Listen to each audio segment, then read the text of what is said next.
এই জমিতে এত পরিমাণ কাদার ভিতরে লাগাইছিলাম যে কারণে যে লাঙ্গল দিয়ে পিলি টানে সেরকম অবস্থায় ছিল না, ধানের মতো লাগাইছি। আসসালামু আলাইকুম প্রিয় দর্শক এবং চাষি ভাইরা।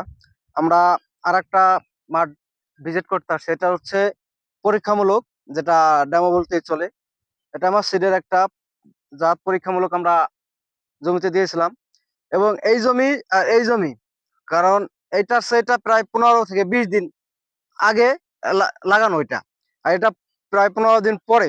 এটার গ্রোথ আর এটার গ্রোথ অনেক পার্থক্য বোঝা যাচ্ছে। এজন্য আগামীতে বোঝা যাবে যে এটা প্রমাণ স্বরূপ একটা জাত আশা করা যাচ্ছে। যে এটা তো আমরা ট্রায়াল স্বরূপ একটা জাত দিছিলাম। জি। তাই এটার পার্থক্য কেমন কি বোঝা যাচ্ছে?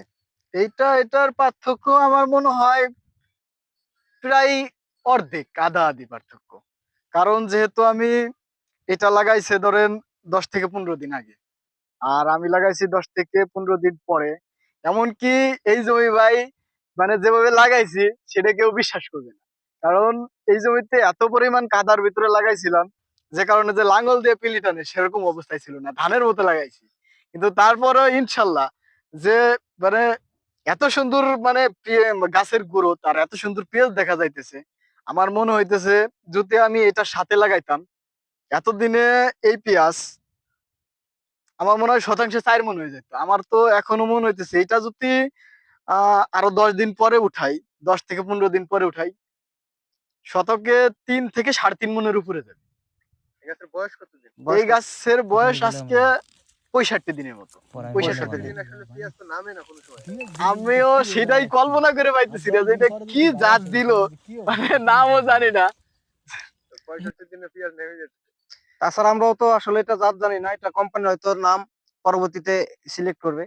আমরা এখন আর মাঠে অবশ্য স্যাম্পল হিসেবে কিংবা ট্রায়াল জাত হিসেবে মানে এটা রোপণ যদি করছি। কোম্পানি আনে তে আপনাদের কি উপকার হবে কিনা? না, এটা যদি কোম্পানি আগামী বছর মার্কেটে মানে বীজটা প্রপার সাপ্লাই দিতে পারে, তাতে আশা করা যায় যে কৃষক অনেক লাভবান হবে। এবং এটার জাত বৈশিষ্ট্য এবং ফলনও মনে হচ্ছে যে না, ভালো একটা ফলন হবে। কারণ আপনার কৃষকের আপনার জমিতে সার ঔষধ সেচ প্রণালী সবই এক। যদি জাতটা একটু ভালো হয়, ফলন ভালো হলে কৃষক লাভবান। তারপরে পাশেরটাও একটু দেখাই দেন, এই দেখেন একসাথেই লাগানো, তো একই দিনে একই দিনে লাগানো, একই সেচ দেয়া, এমনকি এবার এটা গাছে কোনো পেঁয়াজও নাই। পেঁয়াজ নাই, আর এটা হচ্ছে শর্ট টাইমে পেঁয়াজ হয়ে গেছে। শর্ট টাইমে পেঁয়াজ মানে হয়ে এটা গেছে। মনে হয় ফিউচারে আমরা যেটা ভাবতে বলতে পারি যে এটা আগাম। আগাম। যে এটা আগাম। একটা জাত হবে। যেটা আসলে কৃষক আপনারা করলে আপনারা হচ্ছে বাজার আগাম পাইলে ভালো একটা আগাম সবসময় বাজারটা ভালো থাকে নাবির থেকে। জি। কিন্তু আমার মনে হচ্ছে এটা কালারটাও সর্বোচ্চ কালার, মানে কালারটাও দেশীয় কালার আকর্ষণীয় হবে। একটা কালার। কালারটা অনেক সুন্দর এখন পর্যন্ত। তারপরে আমরা হচ্ছে আবার হচ্ছে দ্বিতীয় ধাপ আরেকবার আসবো, এসে মোটামুটি